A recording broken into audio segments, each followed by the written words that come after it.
These guys talking about how it's not an authentic paint job. Yeah, right. Yeah. Well, that's one of the things that's really pissed me off over the years. Tell you, oh, that's the wrong color, haze gray on that battleship. Before we went to the low-vis paint schemes in the U.S., when they used to have the full-color insignia, people go to the... This is... what color scheme?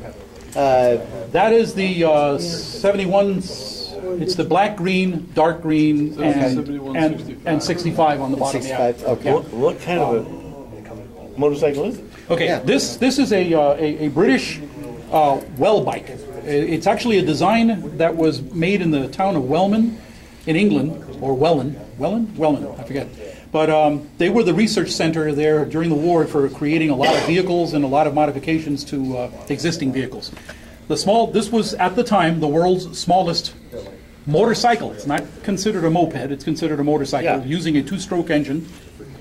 And it was designed specifically for either advanced shock troops or later on they were used for the British airborne.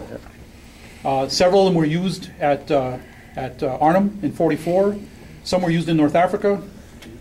They were not very reliable. The contract went to a company called BSA to produce a lot of them. Triumph built several of them. If you want to take a look at the paperwork here, you can get all the stats and everything off of that. The kit itself is made by Dragon, 1/6 scale, part of their 6 scale series. Great kits, horrible instruction sheets. Hey, I've never real modeler can figure it out just from the diagrams. Thank you. But well, that's the thing. The diagrams are incorrect too. That's the problem. There was a lot of issues. With imagination. Yeah. So a lot of issues with Dragon's instructions, and I have written several letters to them, and haven't done a thing to correct them. The kit, again, right out of the box, I didn't add anything to it. Even the metal wire throttle cable, or clutch cable, actually. I'm sorry. Rear brake. Rear brakes. I'm sorry. Rear brake cable. That came with the kit.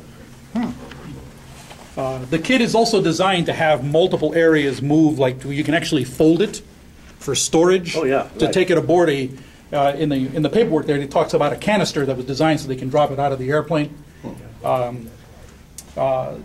Shock tests proved that when they sent them out in those containers, they did very well. They didn't fall apart. They were very robust, very strong. Did they have a drove chute on them when they threw them out? It was in a canister, yeah, with a parachute, a regular parachute, yeah.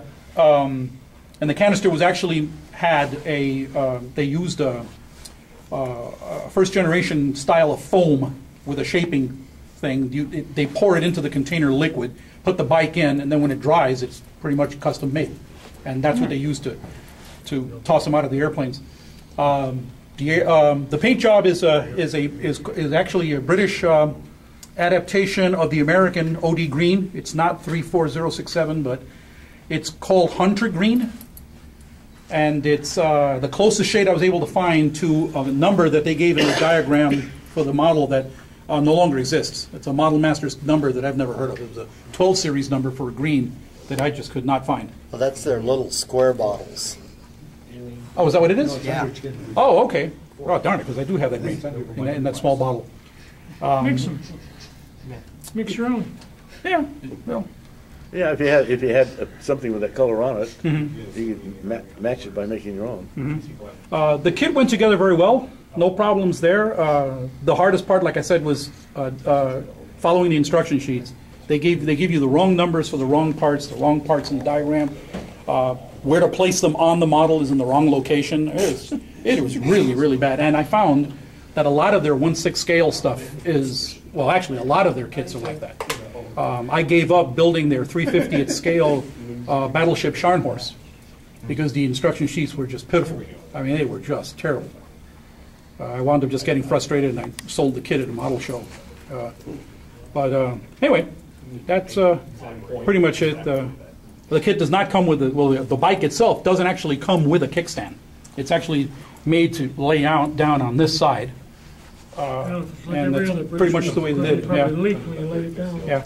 So the clear plastic thing Oh yeah, is just something I put on there. just to hold it in place. Right. Yeah. But it's interesting that the handlebars actually collapse, they fold up, and then you disconnect the pin on the bottom of this, and the thing pivots this way and lies flat, and the seat can actually go all the way down. Well, sure, it has to be compact as it can be. Right. Do you have any idea what it weighed? Yes, with the container, they were just under 250 pounds. I think the bike itself weighed, with oil and fuel, about 190 pounds.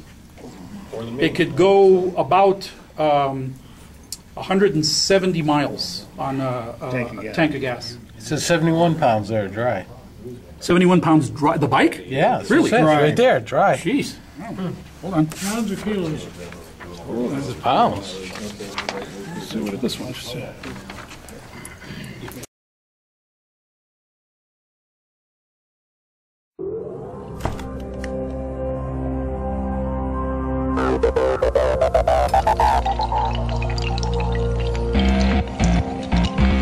Thank you.